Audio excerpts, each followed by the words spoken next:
Eu recebo hoje o meu querido amigo, meu futuro governador e hoje um atuante membro da geopolítica brasileira no continente europeu, Onyx Lorenzoni. Antes de chamar o Onyx Lorenzoni, no entanto, eu quero homenageá-lo com dois pensamentos de dois grandes conservadores. O primeiro, Russell Kirk, e eu estou lendo isso porque para mim isso aqui é a cara do Onyx. O conservador pensa na política como um meio de preservar a ordem, a justiça e a liberdade. O ideólogo, pelo contrário, pensa na política como um instrumento revolucionário para transformar a sociedade e até mesmo transformar a natureza humana. Na sua marcha em direção à utopia, o ideólogo é impiedoso. Fizeram alguma relação com o mundo atual? Já um outro pensamento, um pensador irlandês, o Burke, né? O Burke diz que as teorias políticas devem derivar da prática política e não ser impostas sobre a prática política como pregam os revolucionários. E ele tem uma frase muito interessante que ele diz o seguinte: o conservador é aquele que só pode manter-se conservador por ser capaz de implantar e adotar mudanças. Com isso, eu vejo a cara desse sujeito do meu lado aqui e recebo com muito carinho o deputado Onyx Lorenzoni, o meu ídolo. Eu sou fã dele há muitos anos. Muito obrigado por ter vindo ao nosso programa. É recíproco, né? Estou muito antes, né, do movimento ganhar, vamos dizer assim, o tamanho que tem hoje. Tu era das raras vozes, né, que lembrava, né, da importância da liberdade, da importância da ordem, da importância de ter governos que servem seu povo, da importância de poder valorizar a soberania dos países sem que isso caia lá para o nacionalismo, né, extremado. E isso é um pouco do que acontece hoje na Europa, que a gente vai poder conversar um pouquinho. E eu queria abrir aqui a minha participação no programa lembrando uma coisa importante. O resultado da vitória do Trump é fruto das maldades que Saul Alinsky, este judeu-americano, este ideólogo pouco conhecido no Brasil, provocou no Partido Democrata americano. Em 1993, né, que já tem muita estrada, né, eu estava nos Estados Unidos, mais precisamente em Davis, na Universidade de Davis, na Califórnia. Eu fiz um curso de especialização em cirurgia traumatológica, né, e ortopédica em pequenos animais. Sabe que eu sou veterinário. E eu peguei uma eleição em Davis, né, para mayor. E foi muito divertido ver, né, a forma como a eleição transcorria lá. Eu já tinha tido uma experiência aqui. Eu tinha sido, em 88, vice do Sérgio Jockman, na vitória de Olívio Tarso, né, para a Prefeitura de Porto Alegre. Foi o nascimento, vamos dizer assim, né, do PT aqui no Rio Grande do Sul, é a primeira grande capital que eles ganharam. E o que se dizia naquela época é que nada mais parecido com um democrata do que um republicano, e nada mais parecido com um republicano do que um democrata. Ou seja, os fundamentos, né, os princípios dos founders, né, eles eram tão sólidos na cultura americana que isso se traduzia em diferenças muito pontuais, né, entre democratas e republicanos naquela fase da história. Então, estamos falando aí de década de 90, do pós-guerra, de pós-guerra fria, né? Eles não tinham o abismo que existe hoje entre democratas e republicanos. E eu lembro do Lavareda, né? Que é um grande cientista político aqui brasileiro, e marqueteiro e tal.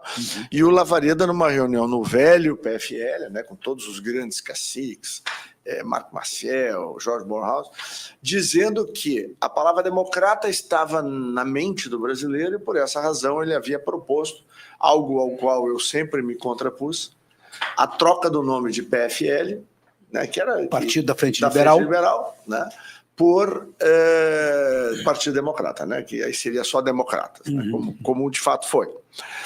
E dizia que o posicionamento dos democratas, que era um posicionamento liberal, olha o que eu estou dizendo, havia acho que um desconhecimento dele do que havia acontecido, ou estava, porque isso que eu estou te contando é 2005, 6 e 7.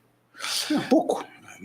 Sim, mas... Poucos anos atrás, mas uma diferença brutal. As transformações, brutais. A partir do final da década de 90, então, até os dias de hoje, elas são imensas, a ponto de hoje, ligados ao Partido Democrata, algo em torno de 30%, 35% dos professores nas maiores universidades americanas se autoproclamam, não é nem democrata, é comunista mesmo. Já perderam o pudor. Entendeu? Então, quando tu vê o que foi feito na Califórnia, que eu conheci a Califórnia lá de trás, né? A Califórnia democrata, né? Acho que, e nos outros estados governados, né? Essa coisa da cultura woke, essa situação... A agenda racial. Por exemplo, fugir daquelas balizas que o americano tem desde de pequeno, né? De fazer o que é certo, de fazer o que é correto, de ser justo, né? Isso é uma cultura familiar lá que passa de geração em geração. E isso se perde quando num estado, se tu rouba até $900, tu não é punido. Ontem, por acaso, já li uma notícia que essa lei está sendo revogada. Mas tem que revogar, porque isso acaba destruindo pilares fundamentais da sociedade. E é por isso que o movimento conservador ressurge na América, através do Trump, na Europa, né, através lá de André Ventura em Portugal, né, o Vox na Espanha, a reconstrução nacional, lá, o reencontro nacional, né, da turma da Le Pen, né, a própria AfD na Alemanha, o Fratelli e a Lega Norte de maneira mais clara dentro do campo conservador, o Força Itália meio que tentando se reconstruir depois de perder o Berlusconi, né, a questão na Holanda, na Sérvia, né, na Hungria, ou seja, nós temos hoje um movimento muito forte, exatamente reagindo a essa cultura que destrói os princípios e valores que fizeram a prosperidade do mundo. É engraçado, Onyx, que quando tu falasse na Califórnia, a Califórnia elegeu, não vamos esquecer, o governador Ronald Reagan, do Partido Republicano, e agora, nessa última eleição do Donald Trump, se estima que seja o último governo barbada do Partido Democrata na Califórnia, né? E esses mesmos sinais estão sendo dados na costa leste americana, principalmente em Nova York, né? No sentido de que o esgarçamento, assim como tu falasse, o Partido Democrata e o Partido Republicano eram partidos de centro, né? E o que significa ser um partido de centro naquela época, principalmente? Tu tá numa região de equilíbrio, tanto de forças quanto de ideias. Nem tanto à esquerda, nem tanto à direita, nem tanto ao céu, nem tanto ao inferno, e assim por diante. Uma zona de equilíbrio. E esse esgarçamento, tanto que a esquerda iniciou, porque o esgarçamento, uns dizem que foi por conta das revoluções militares que houve, principalmente aqui na América do Sul, aliás, na Europa inteira, ditaduras militares pós-guerra, pós-segunda guerra, e aí o surgimento do comunismo fez com que as duas, quer dizer, a presença do comunismo em Cuba, né, a expansão do comunismo na União Soviética e tal. Bom, tudo isso as pessoas sabem, mas esse esgarçamento para os dois lados fez não somente que a gente tivesse uma clara visão do desserviço, e aqui eu grifo, do desserviço do pensamento socialista, que promove tudo menos a prosperidade, menos a geração de riqueza, menos a liberdade, né? Está provado que esse é um sistema, é um modelo deletério. Mas também tudo isso está servindo para que as pessoas se deem conta e valorizem aquilo que já tinham, que é valores como liberdade, família, pátria, né? A defesa da sua soberania e assim por diante. Então, eu vejo o crescimento do conservadorismo graças, primeiro, à validade dos seus alicerces, mas também pelo ressurgimento, pelo iluminismo, pelas luzes que as trevas acabou jogando. As trevas geraram luz, né? E geraram também a volta da espiritualidade.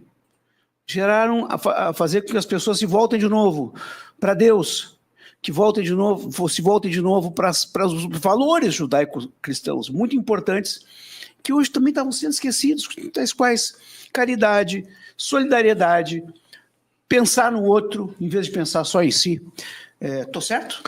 Sem dúvida nenhuma. E aí teve um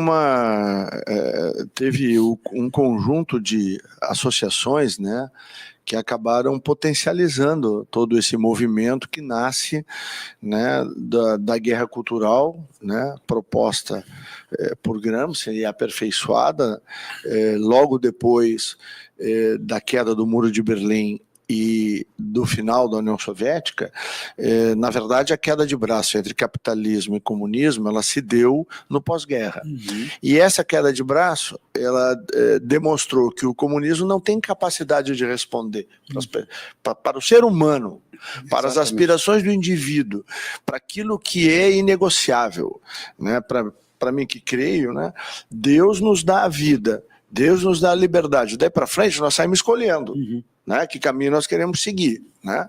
E isso foi o comunismo retira, tanto que ele precisa construir muros, né? Lembra disso? Para que as pessoas não possam sair, né? Para que as pessoas não possam buscar a sua felicidade, porque no fundo o ser humano nasce para quê? O ser humano nasce para ser feliz. Uhum. E aí? Que organização da sociedade deve conduzir, ou deve dar as oportunidades para que essa pessoa busque a sua felicidade, seja lá o que ela significa. O sujeito não tem casa, o sonho da vida dele é ter uma casa. Uhum. O cara não tem carro, eu quero ter um carro. Ou o cara não come 3 refeições por dia, eu quero comer 3 refeições por dia. Uhum. Né? Eu não sei ler e escrever, eu quero aprender a ler e escrever. Ou seja, o que... a preservação da liberdade individual, da livre iniciativa, de uma sociedade que valorize os valores da família, que garanta a soberania do seu país. Isso é vital. E se a gente voltar os olhos para a Europa, o que está renascendo lá na Europa? Isso é exatamente isso. Por quê? Porque nas escolas, tal lá como aqui, a qualidade do ensino cai porque os professores param de ensinar e querem ideologizar. Param de ensinar e eles querem fazer com que as crianças sejam muito precocemente despertadas para uma questão da sua sexualidade. A escolha de cada um lá na frente, quando está adulto, maduro, isso não nos importa.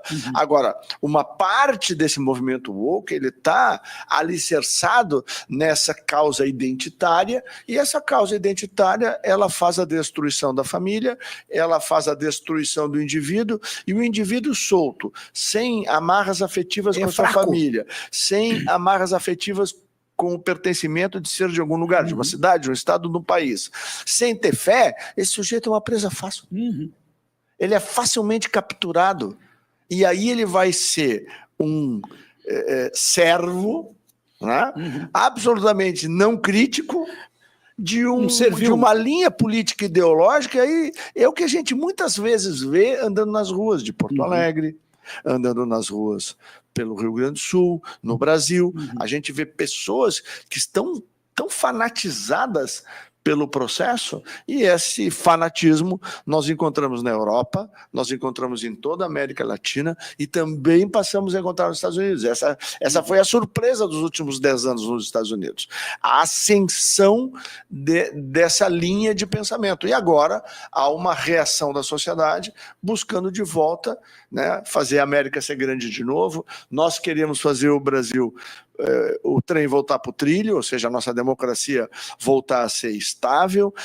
Tem que ter os dois lados da moeda, tem que ter a maior gama de capacidade de pensamento humano. As nossas universidades, que no seu nome, o que é universidade? É o conjunto de todo conhecimento e toda experiência humana. Bom, nas universidades, principalmente nas públicas brasileiras e nas privadas também, não dá para se enganar. Não, a gente tem um processo de doutrinação permanente. E isso é desejável? É claro que não. Tem que apresentar os dois lados e cada um vai pensar, estudar, amadurecer e vai escolher o seu caminho. É que a escolha, quer dizer, no momento que tu coloca... a negação da escolha, esse é o problema. Não, e a negação da escolha em si já define. Né? Porque assim como as universidades tentam, né, ao longo do tempo a gente vê que isso não funciona. Pelo menos não como eles gostariam, né? Professores, mestres gostariam. Só uma coisa que educação, né? Eu sou fascinado. Qual é o professor que tu lembra? Você que está nos vendo aí, para pensar. Qual é o professor no ensino fundamental, lá no ensino médio, depois da universidade, se você fez, ou no curso técnico, que lhe marcou? Foi o que mais lhe conversou do ponto de vista de conceitos ideológicos, ou foi aquele que mais te exigiu, mais te cobrou, mais buscou fazer tu evoluir? Eu vou dar um depoimento aqui. É isso. Eu vou dar um depoimento que, quando tu falou, me veio na cabeça imediatamente. Eu tive agora, uns 6 anos atrás, cursando Direito na Uniriter. Lá eu tinha uma sexta-feira, um dia como hoje, eu tinha aula, os 2 primeiros períodos, com um professor de esquerda, né, muito conhecido nosso, e os 2 últimos períodos eu tinha com um professor técnico. Alguém que não entrava na aula falando mal na época do Eduardo Cunha, veja só, o governo do PT numa podridão absoluta e o cara entrando na sala de aula falando mal do Eduardo Cunha, e eu fui um dos primeiros a dizer assim, mas Eduardo Cunha, tu não tem de quem falar? Ou não tem gente bem mais acima, roubando muito mais do que o Eduardo Cunha? Aliás, quem foi colocou o Eduardo Cunha lá, né? E aí tinha uma aula seguinte, que era assim um sopro do que significava estar na universidade. Eu não vou falar quem era o professor dos primeiros 2 períodos, mas o segundo professor, com quem eu tinha grandes discussões na área técnica, chamava-se Pietro Lorenzoni. Chama-se Pietro Lorenzoni, filho aqui do meu caro convidado. Que está dando aula lá em Brasília, né? Legal. Ele está fazendo pós-doutorado ainda. Ou seja, uma aula de técnica nos 2 últimos períodos da sexta-feira, para, digamos, espanar aquela imundície ideológica que eu tinha recebido nos 2 primeiros períodos. Então, eu estou falando depoimento do meu coração, tá? Que eu gostaria de transmitir isso para ele. E ele vai se lembrar de mim, feliz. Porque ele me deu uma nota baixa uma vez, e eu fiquei bravo com ele. E, porra, tal. Mas ficou sempre no âmbito da questão técnica, da hierarquia professor-aluno, né? Daquele respeito e tal. Isso é que a gente tem que levar, sair de casa com isso e voltar para casa com isso. Mas era... Não, perfeito, mas era isso. Eu queria mexer um pouquinho, né, para que nós pudéssemos refletir na nossa memória afetiva. Eu penso, todos aqueles que passaram, principalmente, né, na minha formação, no ensino médio, né, no Colégio das Dores, depois no Rui Barbosa, que nem existe mais, né, na Universidade Federal de Santa Maria, aqueles que eu lembro são aqueles que mais me exigiram. Tem um que eu gosto muito, ele deve estar nos ouvindo, ele mora lá em Gramado, é o Dr. Romeu Ernesto Riegel, era professor de bioquímica. Um dia nós estávamos imagina essa situação, nós estávamos fora da aula, e aí ele estava dizendo, não, na minha época, né, que era difícil esse curso de veterinária aqui, tinha que fazer prova oral. Aí, eu, boca grande, fiquei olhando para ele e disse assim, ué, mas qualquer um faz prova oral? Tá bem. Aí voltamos no intervalo e disse, bom, por sugestão do colega de vocês, meu apelido era Porto Alegre, porque eu era o único daqui, o resto era todo mundo da região lá. Aí, por sugestão do Porto Alegre, eu vou fazer prova oral do ciclo de Krebs, eu nunca esqueci. Nós tivemos que virar noites estudando para poder fazer prova oral com ele. Fizemos, e toda a turma foi muito bem, por sinal. Mas tu te lembra bem porque foi alguma coisa... Agora, ele era um sujeito extremamente exigente, porque ele dizia, se vocês entenderem isso, vocês entendem a vida. Se vocês entenderem a bioquímica, nada vai parar vocês na busca da solução dos problemas. Então, professores assim, como Danilo Silveira e outros, que eram pessoas que puxavam muito pelos alunos. É eles que ficam na tua memória, porque eles são a tua referência profissional, não é isso? Tu sabes, Onix, que ontem eu estava vendo as manifestações de uma jornalista, Daniela Lima. Tem Globo News? Sim, Lima, eu sei que é Daniela. Eu acho que é a Daniela. E estava vendo no YouTube, e aí eu digo, essa é a diferença entre nós. E eu posso não estar exatamente dentro eu estou falando por mim, né? Mas, ela, quando o Lula ganhou a eleição, ela botou numa tela na televisão, assim, 3 indicadores. O primeiro indicador se não me engano, inflação. E ela botava o dedo e dizia assim, o pobre vai voltar a comer picanha. Aí, daqui a pouco, as ações que mostravam as ações da Renner, e ela dizia assim, o pobre gosta de se vestir bem, o pobre vai voltar a se vestir bem. E no final tinha cotação de empresa aérea, né, de preço de passagem, e ela foi lá e disse assim, o pobre vai voltar a viajar de avião, vai voltar a lotar os aeroportos como lota as rodoviárias. A diferença entre nós e eles, e eu falo por ti aqui, é que eu e tu gostaríamos que o pobre tivesse voltado a comer picanha. Nós gostaríamos que o pobre tivesse voltado a viajar de avião. Nós gostaríamos que o pobre voltasse a se vestir bem. Essa é a diferença entre ser conservador e ser ideólogo vagabundo, lacrador e advogado dessa agenda woke que destrói. Ela destrói o tecido, o epitélio, depois as subcamadas, até chegar no osso, até daqui a pouco não sobrar nada.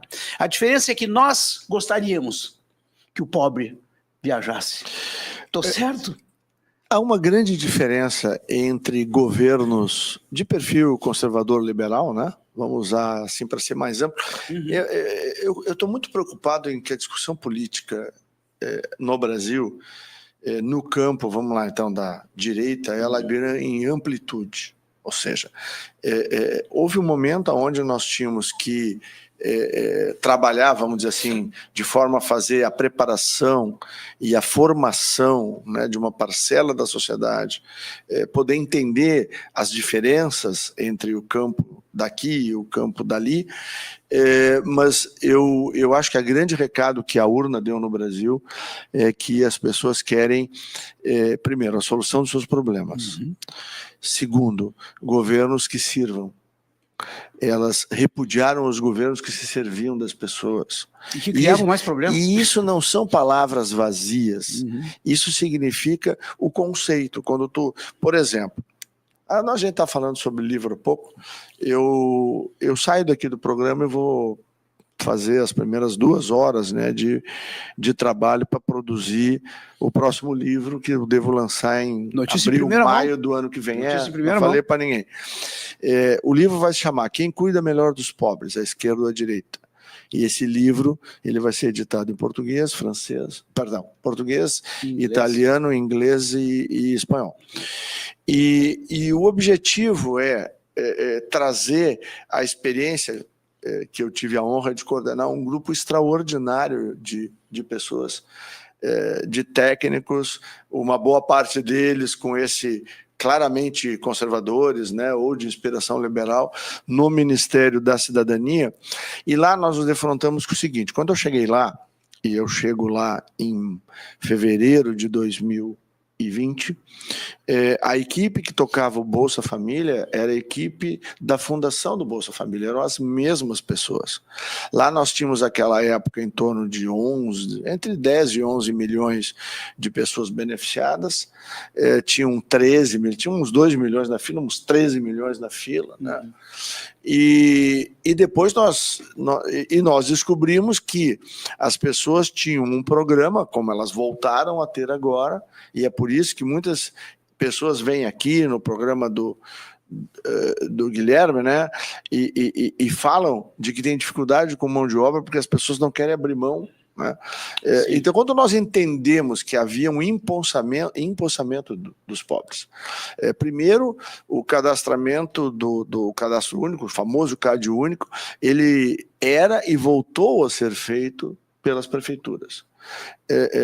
Tem alguma coisa errada? Tem, porque uma boa parte desse trabalho ele é político, partidário e com fundo eleitoral. Esse é o fato. Por isso que nós tentamos e fizemos aquele aplicativo de celular para encontrar as pessoas para o auxílio emergencial, no caso da pandemia, porque até falei sobre isso com o Paulo Guedes agora na palestra dele da FEComércio.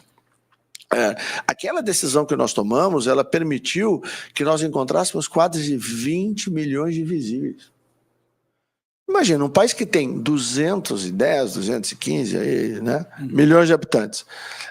Nós encontramos, num processo que as pessoas se cadastravam pelo celular, quase 20 milhões de pessoas que nunca foram conhecidos por nenhum organismo governamental, nunca tiveram uma conta num banco. Cidadãos invisíveis. Eram pessoas que ninguém enxergava. A gente achou elas. No final do processo, estavam todas bancarizadas, né, encaminhadas para uma série de programas para dar sustentação. Bom, mas o que eu quero contar, e que eu vou contar no livro, é que nós criamos um programa que se chamava à época Renda Brasil, que depois acabou saindo com o nome de Auxílio Brasil, onde nós criamos trilhas para a prosperidade. Ou seja, nós buscamos, porque não tem nenhum problema, não tem nada de errado a pessoa ser miserável, ser muito pobre e precisar do auxílio da sociedade. Os governos foram feitos para isso. Aí o que acontece? Agora não pode deixar empossado lá para na época da eleição jogar lá e dizer, bom, agora me dá o votinho aqui para tu poder ganhar esse dinheiro aqui.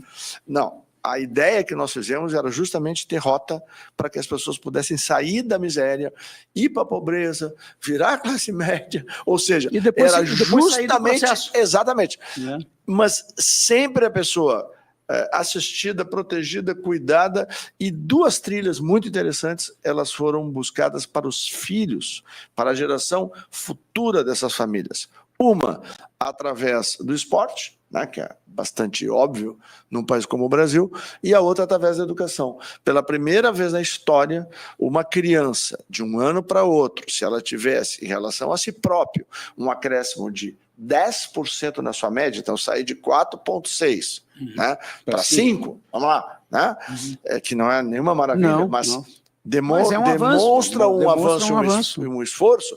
O que acontece? Essa criança iria receber, lamentavelmente não recebe, R$100 por mês na conta da mãe, para que as famílias muito pobres no Brasil criassem o entendimento de que manter o Bolsa Escola. Educar, mas não é. É que educa, ou seja, tem um filme que eu gosto muito, que eu sugiro quem está nos assistindo, chama Vida de Maria. Entra aí no YouTube e dá uma olhada. Vida de Maria. Ele conta a história. Foi feito por nordestinos, é um desenho. Ele conta a história do círculo da pobreza nordestina, e que serve para o Brasil inteiro, certo? Ou seja, cada vez que uma das Mariazinhas, então tem a avó, a mãe e a filha, e depois se encontram todos no enterro da avó, começa a se interessar por estudar, ela era sacada da escola pela família para virar mão de obra na roça. Não, mas isso não aconteceu ontem, isso continua acontecendo hoje, não acontece no século XXI, e não é só no Nordeste. Então, uma coisa para a classe média, onde nós estamos inseridos, a educação ela é um caminho para a busca da prosperidade e da felicidade dos nossos filhos. Para uma grande parte das famílias pobres do Brasil, a educação não é um valor, ela é uma obrigação. Então, poder transformar isso num valor de transformação de vida é algo importante. Então, nesse livro nós vamos contar coisas como isso, como isto. Por exemplo, quando a pessoa, vamos lá, Dona Maria vai trabalhar na empresa do seu João, né? Mesmo que fosse uma coisa muito simples, ela vai ser a senhora que vai cuidar da manutenção. A gente... Pelo cadastramento que nós tínhamos, nós entrávamos na composição familiar, aí descobrimos que ela tem o Marcelo. O Marcelo tem 14 anos de idade, então nós buscávamos até 4 quilômetros de distância da casa, nós buscávamos empresas que tivessem menor aprendiz. Aí ele ganhava prioridade para ser contratado para ser menor aprendiz. Então, como é que acontecia? A gente tinha uma plataforma quem ganhou a prova de conceito lá foi o Google, aonde lá ancorava LinkedIn, Emprego.com, GetNinja, as grandes operadoras de mão de obra no Brasil. Então elas ganhavam, e as empresas que contratassem, elas teriam um selo social, uma série de vantagens, e elas então indicavam as pessoas do programa. Aí a Dona Maria ia, e não ia só a Dona Maria, ia a Dona Maria e o Marcelo. Então, uma família de uma renda, vamos lá, a época de... ela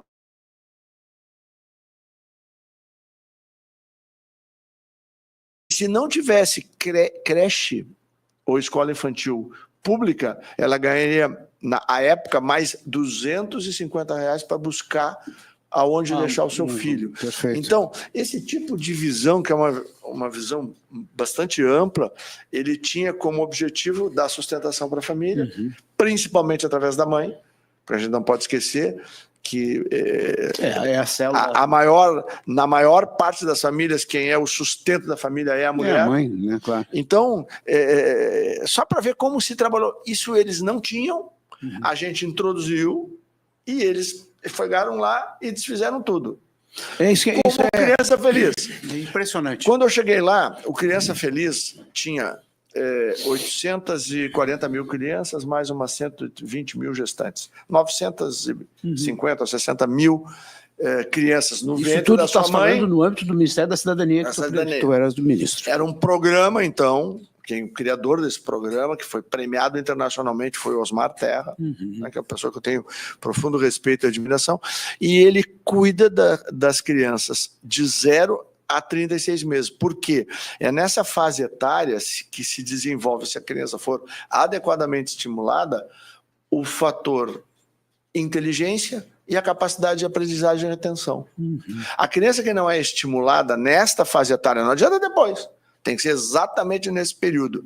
E nós criamos todos os protocolos, os treinamentos para os visitadores. Nós tínhamos, milhares de visitadores no Brasil, toda semana eu na casa das pessoas. E o que aconteceu? Nós chegamos a 2 milhões de crianças. E isso está sendo destruído. Eles desfizeram a Secretaria da Primeira Infância, que eu havia criado, eles não têm mais a rubrica, o dinheiro que tinha para isso do orçamento foi todo para assistência social, se perde na bala comum, e pararam de estimular os municípios as crianças ingressarem. E estão reduzindo drasticamente. As crianças que não passam pela estimulação, elas chegam na primeira série do primeiro grau, e por isso evasão e repetência, não é com 50% menos, ela chega com 5 vezes menos capacidade cognitiva e de aprendizagem. Eu vou repetir, 5 vezes menos. Ou seja, então, governos socialistas decretam a pobreza perene, porque eles se servem da pobreza. E é por isso que a gente precisa ter esse enfrentamento para mudar a história do Brasil. E o Onix falou há pouco em aspectos históricos, né? Isso não é... Isso é feito em nível organizacional, eu chamo de nível corporativo. Porque se tu tinhas lá uma manipulação do proletariado, né, no início do século XX, então passa por Gramsci, né, que significa o seguinte: o proletariado já não me serve mais, agora eu preciso da classe média, eu preciso dos formadores de opinião. E agora essa agenda woke, mais pernóstica ainda, ela precisa das crianças, ela precisa da tenridade, ela precisa da subserviência, porque a primeira subserviência vinha da ignorância do proletariado. Aí eles viram que a classe média é perigosa, porque a classe média pode prosperar e mudar de opinião. O próprio Lula disse, o cara ganha R$4.000, não vota mais no PT. Foi a maior confissão de honestidade intelectual que esse homem jamais teve. A cultura woke quer destruir a classe média. E quer destruir a classe média agora já mais cedo. Quer entrar dentro da sala de aula com drag queens, dando aula para crianças de 3, 4, 5, 6, 7 anos de idade. Então é importante que as pessoas comecem a observar que isso não é casual. Não é o fulaninho fazendo isso, o ciclaninho fazendo aquilo, não. É uma coisa orquestrada num nível que é assustador, e eu até hoje tenho dificuldade de entender como é que funciona, porque é tão fluido, né, Onix? Tu pega um jornalista na Globo News, é o mesmo jornalista na CNN, talvez eles não se falem. Bom, Milley disse que o Elon Musk comprou a CNN. Tomara. Eu acho que seria bom demais para ser verdade. né? Mas Pode ser. porque comprar CNN americana. Não, o Milley não tem por que mentir, né? Então, a informação chegou para ele. Eu acho que isso... Depois eu fui atrás, né, dei a minha vasculhada e não achei ainda. É uma informação de aquelas de cocheiro, como se diz, né? Pode ser. Ou como dizia antigamente, de piscina. Você conversa só com o nariz para fora d'água, assim. Né? Mas o importante, eu acho... É que isso agora está escancarado. Agora já não... Que agora as famílias... O ano que vem eu vou fazer de novo, né? Eu estou procurando o local com mais espaço. Ano passado foram 650 pessoas que vieram no primeiro Fórum Filhos e Pais, que a gente organizou, né, aqui em Porto Alegre. E nós vamos fazer entre abril e maio o segundo, né? E aí vamos fazer em Brasília também, que já está tudo acertado lá com a Damares. Eu quero trazer aqui para o Brasil, eu vou trazer para palestrar aqui em Porto Alegre, lá em Brasília, uma mulher. E aí vamos trazê-la aqui, Maria Helena Costa. Ela é uma mãe, já escreveu 9 livros, e ela, por ter muitos filhos e por ter muitos netos, ela se indignou com esse ativismo cultural / sexual, porque bulir com a sexualidade das crianças, na minha visão, é coisa de criminoso. É crime. É crime. Não, eu tenho 6 filhos, 5 netos. Abuso de, como é que chama? Não, isso não tem fundamento. Pessoa que não pode se defender. E a gente... de vulnerável. E a gente tem uma coisa para entender. Há um movimento na Europa inteira, e que agora tem o contraponto, por isso que o movimento conservador cresce, quer dizer, uma das razões, né? Existem outras. Hoje tem países onde o sexo consentido com criança é 12 anos. É um absurdo. Então não tem mais pedofilia. Então, existe um mercado atrás disso terrível, né? E que a gente precisa se contrapor. Então, a Maria Helena conta as histórias do que é feito nas escolas portuguesas, que tem uma excelente qualidade de ensino, mas esse viés ideológico, os danos que isso vem causando à sociedade portuguesa, às famílias portuguesas e às crianças, porque essa coisa da transformação que muito precocemente é estimulado, a criança não tem capacidade, né, de amadurecimento psicológico, emocional, espiritual, não tem nada para fazer a escolha. Ela vai lá e é induzida e sai por um caminho. E lá, aqui no Brasil, já é com os 14 anos, né, que começa a medicação. Lá, em alguns países, começa com 12. Então, quando tu chega nos 20 anos ou nos 19, é uma tragédia naquela vida, porque, vamos lá, aí aquela criança que passou por todo um processo terrível, ela virou um adulto, aí ela se dá conta que não é isso que ela queria. E ela quer voltar, não tem volta. Não. Então, aí pula do prédio, aí já tem se suicida, né? É algo muito triste e que a gente precisa enfrentar. E eu tento imaginar, porque existem ideólogos também por trás disso, né? Que advogam isso como liberdade. Eu acho isso uma cretinice, né? Dizer que por exemplo, Estados Unidos tem governadores de estado permitindo aborto com 9 meses. Né? Que a criança, isso é libertinagem. Exatamente. A criança pode sair do útero da mãe viva e pode ser morta ali mesmo. É assassinato. Então não é liberdade, isso é assassinato. Mas o que me impressiona é que existem pessoas que defendem essas práticas. É isso que eu fico impressionado. Assim, Onyx, como eu vi pessoas defendendo a causa do Hamas depois do que um Hamas fez no sul de Israel. De pessoas que defendem, daqui a pouco, o nazismo. Que a gente pensa que essas coisas ficaram mortas, enterradas no passado e que são coisas assim que a humanidade tenta esquecer. Não. Está mais vivo do que nunca e com advogados novos. Né? Por exemplo, quando tu vê numa parada gay americana, gays pelo Hamas, eles não têm a menor ideia. Não, eles não têm a menor ideia, porque o Hamas é um princípio. Se a pessoa é identificada gay, seja lá do lado que for, ela vai ser sumariamente abatida. Vai ser abatida. E tem um método... Porque ela é considerada uma degeneração. E como é que essas pessoas... E aí tu vai me perguntar, aí eu vou te dizer assim, não, vem cá, mas as pessoas não sabem disso. Vamos voltar. Sabem disso. Por que a gente está falando isso aqui? A gente deu uma rápida passada, né, pelo resultado da eleição americana, conectou com o movimento conservador da Europa, né, os partidos conservadores que vêm ganhando território. E entramos nessa questão uma parte da agenda woke e lembrando o quanto é danoso para a vida das pessoas, né, essas escolhas ou essa ação deliberada que passa por guerra cultural, que passa por a causa identitária, que passa pela ideologia de gênero, que passa por destruir a família, os princípios e os valores que o Trump simboliza. E esquecer a Deus. Que nós simbolizamos, que nós lutamos. Então, esse alerta, a ação que a Rádio Brasil tem hoje, quando é que a gente ia conseguir discutir isso na Gaúcha, por exemplo? Nunca. Ou na Guaíba? Não, que é isso, não passa na porta. Não consegue. Não. Então, poder ter um farol que está se tornando a Rádio Mais Brasil e poder ter programas onde a gente tem a liberdade de poder apontar, né, situações que podem ser devastadoras da nossa família, devastadoras da nossa comunidade, da nossa cidade, do nosso estado, do nosso país. E poder entender por que esse movimento conservador, que é acusado por essa mesma imprensa que protege, que estimula e que vive de verba pública. Sem verba pública, estamos quebrados há muito tempo. O que ocorre? Eles, na verdade, são nossos algozes. E a gente tem que entender isso.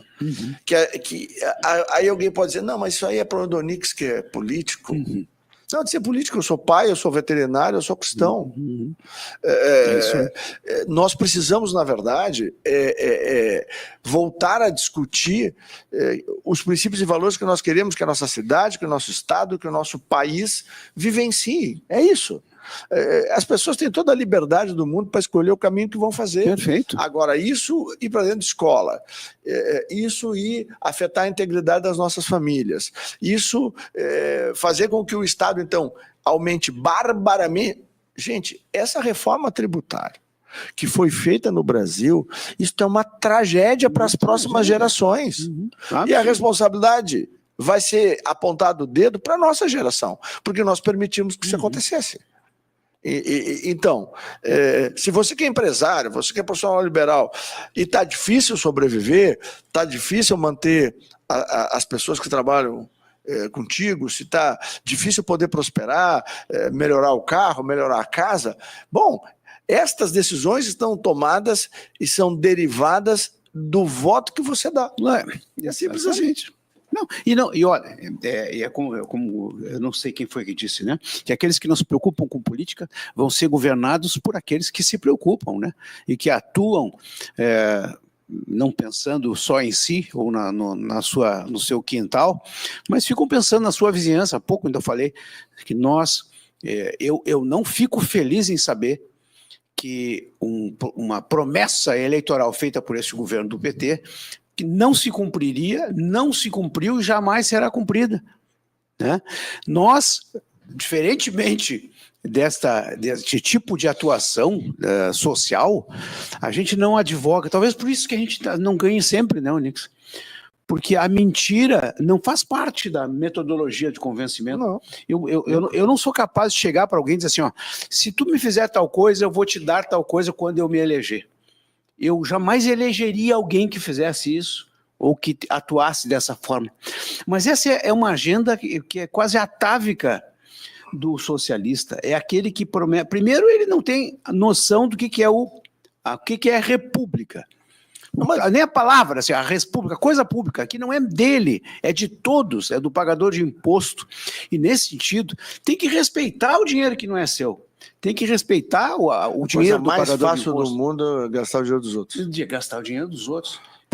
Sem ter que prestar conta, e se gastar e roubar não vai preso, se for preso vai ser solto, e se vai ser solto vai ser eleito de novo. Quer dizer, olha o nível de dissonância cognitiva a que nós nos submetemos e que chega até a ponta dessa reforma tributária, que vai entrar em vigor agora já ano que vem, uma parte. Começa o ano que vem. E já em 2026 a outra? Em 2030 o Brasil vai... Todos nós vamos trabalhar para sustentar o governo. O que é alguma coisa... E foi o próximo governo que entrar, e nós temos que lutar muito para que a gente possa fazer com que seja um governo com valores e princípios conservadores e liberais, né? Já que nós estamos hoje com o nosso, o meu presidente, né, que foi o sujeito que eu apoiei desde 2017, né? Ninguém queria andar com ele na Câmara de Deputados, e a gente começou um trabalho que, graças a Deus, deu tudo certo, mas, vamos lá, ele hoje é inelegível. Eu adoraria que ele pudesse disputar a eleição para que a gente pudesse reconduzir o Brasil verde e amarelo ao poder. Eu acredito que isso é possível, mas nós temos condições como sociedade de nos mobilizar e vencer a próxima eleição. Né? Então, e por que isso é importante? Porque, por exemplo, a reforma tributária tem que ser anulada e feita de novo. Para o bem da sua família, você que está aí nos ouvindo, para o bem dos seus filhos, para o bem dos seus netos. O Estado tem que diminuir de novo, né, Onix? Eu gosto de uma frase do Aznar, e dentro do governo do Bolsonaro, onde eu trabalhei, eu procurei, e foram 4 ministérios, né? Eu procurei aplicá-las, né? Tirando a transição, foi 5. Que é o seguinte, eu gosto da frase que diz assim, ó, o governo tem que dar passos atrás para que as pessoas dêem passos à frente. Eu acho que esse é um conceito, para mim, fundamental, e principalmente, que é o que o Milei está fazendo lá na Argentina. Foi o que nós fizemos aqui no Brasil, que o Trump seguramente vai ter que fazer nos Estados Unidos. Ou seja, quanto menos regulação, vamos lá, a lei de liberdade econômica, nós tínhamos que ter gravado as reuniões na Casa Civil quando nós escrevemos o texto dessa lei. Porque ela vinha com o texto lá do Ministério da Economia, mas o debate, o pega mesmo, era na mesa de reuniões da Casa Civil. Eu assisti, era a turma da Fazenda de um lado, a turma do Planejamento do outro lado. Do outro lado da mesa, os jovens liberais que Paulo Guedes levou para o governo. Bom, só faltava se pegar soco. Né? Até que chegou um momento que eu tive que dizer, não, para aí, gente, vamos fazer o seguinte, ó. A liberdade para as atividades de baixo impacto, ela vai acontecer no Brasil. Quer vocês queiram, quer vocês não queiram. Por quê? Porque o presidente quer, porque nós achamos que é importante libertar as pessoas no Brasil, e hoje nós temos base suficiente no Congresso que apoia essa ideia. A lei vai acontecer. E não adianta vocês virem com uma tese que não funciona, que a tese do Estado tem que controlar, porque a lógica da gestão pública é a seguinte, existe uma exceção à regra, que é o caso da prova de vida. Por que se criou um gênio petista em 2003 ou 2004 criou a prova de vida? Sabe por quê? Porque são 30 milhões de benefícios, certo? E desses 30 milhões, 30 mil pessoas por ano morrem, falecem, lamentavelmente, porque cumpriu seu ciclo de vida, e não é comunicado ao INSS. Então aí tu obriga 29 milhões, 970 mil pessoas se apresentar diante de um funcionário público para dizer, oi, estou vivo. O caso mais emblemático para mim, e foi o que eu tive a honra de acabar com esse negócio, porque era uma portaria ministerial, e eu fiz uma portaria para acabar. Aí o que aconteceu? Ouvi no rádio que uma senhora aqui em Novo Hamburgo, a família, tinha quase 90 anos, ou 90 anos, a família alugou uma ambulância, ela saiu de maca da ambulância, não me lembro qual é o problema que ela tinha, aí a porta giratória do banco não entrava, teve que entrar pela prova do lado, parar na frente do caixa, dar um adeuzinho. Que barbaridade. Moço, ó, tô vivo. Aí eu reuni a minha equipe e perguntei, como é? Não, vamos ter que fazer. Aí os caras da AGU, né? Não, ministro, tem que fazer um estudo, Eu disse que, tá, mas quanto tempo vai levar? Aí disse, isso vai levar de 30 a 60 dias o estudo. Aí eu disse, muito obrigado, doutor, obrigado. Aí o cara saiu da sala, liguei para o cara do INSS, o presidente do INSS, que depois me sucedeu como ministro. José Carlos Oliveira, eu disse, Zé, tu que tem 40, o cara trabalhou quase 40 anos no INSS. Me conta essa história direito. É que ele me contou. Não, ele só uma portaria assim. Eu disse, tá, mas eu tenho aqui um advogado muito bom. Ele disse, tá, mas eu tenho um outro também excelente. Tá, então bota os dois para trabalhar. Às 18 horas daquele dia, ele trouxe a portaria, eu assinei e publiquei. E acabou com o problema para 29 milhões 970 mil avós, tios, tias. Tinha dizer que tá vivo. Tinha uma barbaridade com a tecnologia que nós temos hoje, não tem nenhuma necessidade. Então, só para mostrar aonde esse Leviatã do Estado é capaz de chegar, né? Eu vou aqui fazer um vaticínio. E tu tem que cortar, entendeu? Tu tem que cortar isso. Vou fazer um vaticínio aqui. E só para voltar, para não esquecer. Na Lei de Liberdade Econômica, hoje, quando nós estimávamos algo em torno de 200 a 300 atividades, sem a pessoa precisar nada. Descobri esses dias, visitando o Caldeira, numa conversa com a equipe da Prefeitura de Porto Alegre, que hoje são quase 700 atividades. A pessoa se inscreve, ela em poucas horas já tem a sua empresa constituída e ela sai trabalhando e não precisa pedir bênção para ninguém, para prefeito, para governador, para presidente, para ministro, para secretário, para ninguém, porque é um direito que a pessoa tem de trabalhar para buscar a sua sobrevivência. Eu sou capaz de vaticinar e eu vou fazer o nível de gastação do governo atual é tamanho. E eles estão tentando se escorar nessa premissa fiscal de aumento de arrecadação. Não vão ter dinheiro, não vão pagar os benefícios sociais. Isso é um risco gigantesco. Gigantesco. E aí o que vai acontecer? Prestem atenção, para depois dizerem, eu ouvi lá na Rádio Mais Brasil e o cara estava certo ou estava errado. A imprensa inteira vai começar a dizer o seguinte, que as pessoas que entraram nos benefícios sociais agora têm que achar o caminho da saída. Anota o que eu estou dizendo. O próximo discurso como eu não tenho mais dinheiro para pagar a Bolsa Família, vai começar a empurrar. Eu vou ter que começar agora com o discurso de que as pessoas têm que começar a se aligerar e começar a ir atrás da sua autogestão e a sua autossustentação, porque o governo não vai mais fazer isso. Vai ser uma linha uníssona e sincronizada entre este governo sem vergonha e a imprensa brasileira. A incompetência, tem uma notícia que, olha, eu vi desse tamanhozinho, e eu acho que eu vi, para ser justo, no Poder 360, não vi mais em veículo nenhum, que é o seguinte, um tal de Fabiano Silva é o presidente dos Correios, também descobri na matéria, e é um advogado daquele grupo, como é que é? Prerrogativas. Que é os caras que combateram a Lava Jato, né? Que é os caras que ajudaram a apagar a roubalheira do Brasil. Passaram paninho nas decisões. Passaram paninho para todo mundo. Isso. Aí o que acontece? E o Correio do Brasil abriu mão de se defender numa ação trabalhista de 621 milhões de reais, que são...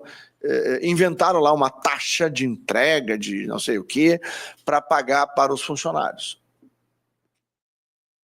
Não tem nada a ver com o contrato que foi feito, nada. Criaram lá uma figura e estipularam um valor e estipularam uma causa. Como são milhares de servidores, de funcionários, os Correios se defenderam, né, ao longo do tempo, e agora, por decisão do presidente, que é um advogado e obviamente um socialista, ele, numa canetada, desiste da defesa e entrega a decisão para que o Correio vá gastar 621 milhões do dinheiro dos brasileiros. É por isso que as estatais na nossa época davam lucro e hoje as estatais todas dão prejuízo. Onyx, Donald Trump, posse, presença do presidente Jair Bolsonaro, como é que tu está vendo isso? Eu tenho que trabalhar com a realidade. Janeiro, eu tenho que trabalhar com a realidade. Hoje, eu acho muito difícil. Talvez uma ação de um grupo de senadores, né, junto aos ministros do Supremo, possa trazer algum efeito, porque eu acho uma barbaridade. Se vier o convite, isso não influi em nada, o presidente vai lá, participa, volta... O presidente não cometeu crime algum para ter seu passaporte retido. Isso é uma insanidade. Pois é. É uma coisa insana o que foi feito com o Bolsonaro. E eu serei sempre uma testemunha dele, né? Eu me lembro quando eu li a delação do Palocci, numa madrugada.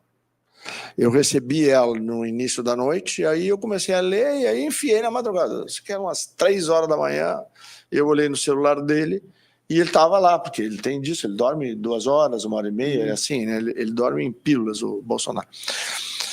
E aí eu toquei o telefone para ele. Senhor Gaúcho, caiu da cama.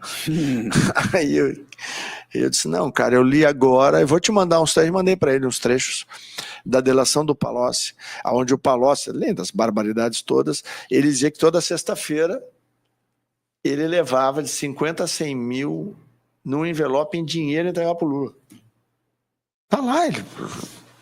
Quem quiser, entra aí, dá um Google, vê a delação do Palocci, vai lá. E eu disse para ele, cara, me dá um... Eu me sinto muito honrado de servir o Brasil ao teu lado, porque tu nunca me pediu um palito de fósforo. Eu ocupei a transição, ajudei a fazer a transição do governo, fui ministro da transição, né, nomeado a pedido dele pelo governo Temer. Depois eu fiquei na Casa Civil, eu fiquei na Cidadania, na Secretaria-Geral da Presidência e no Ministério do Trabalho e Previdência. Né? Ele nunca ligou para dizer, olha, tem o fulano de tal, quem sabe tu bota em tal lugar, ou tem um interesse de tal coisa, zero. Tu pode conversar com todos os ministros do governo Bolsonaro. Ele deu liberdade absoluta, ele só nos dizia uma coisa, Deus me deu uma chance de servir o Brasil. Eu nasci de novo para servir o povo brasileiro. Vocês e eu tenho a obrigação de servir os brasileiros. Então, essa é uma diferença fundamental. Governos que servem de governos que se servem. Eu acabei de dar um exemplo nos Correios de um governo que se serve do nosso povo. E esse dinheiro vai servir para botar o dinheiro no bolso das pessoas. Dos funcionários. Para ser bonzinho. Uma parte disso vai para o postagem. Para ser bonzinho. Óbvio que uma parte vai para o fundo postagem. Isso. Agora estou entendendo. Entendeu? Agora estou começando a entender como é que esse negócio quer chegar. Mas isso não é só lá, isso é em tudo quanto é canto da administração federal. Está explicado. Tu pega o dinheiro da Rouanet, né? Artistas consagrados que faturam milhões vão lá tirar a oportunidade do seu Zé que está começando, ou da Dona Maria, ou da Tereza, ou do Paulo, que precisa de uma oportunidade. E aí não tem, porque lá o seu Caetano, o seu não sei o que. Monta bunkerzinho para fazer conspiraçãozinha na beira do mar em Ipanema, coloca o seu apartamento à disposição para montar um convescote de perdedores. Isso é que é o mais importante. É uma reunião de fracassados perdedores, decrépitos, que são péssimos brasileiros.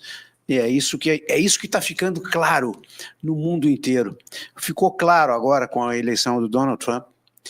Fica claro com o avanço da agenda conservadora na Europa, com a vitória do Milley aqui. Agora, dia 24 de novembro, nós vamos ter uma eleição que parece ter um pouco significado.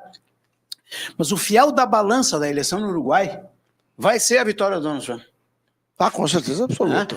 Vai ser os êxitos da gestão Milley. Né? Sem dúvida nenhuma. E também... Aliás, o Milley ganha porque o argentino olhava pela fronteira e via os êxitos da gestão Bolsonaro e dizia, eu quero isso aqui. Exatamente. Agora está acontecendo com o Uruguai, é a mesma coisa. É a mesma coisa. Isso que no Uruguai pode ganhar a esquerda. Não há problema, mas é uma conformação diferente o Uruguai. Esquerda e direita não tem esse desnível daqui, ou que tinha na Argentina, ou que tem na Argentina, né?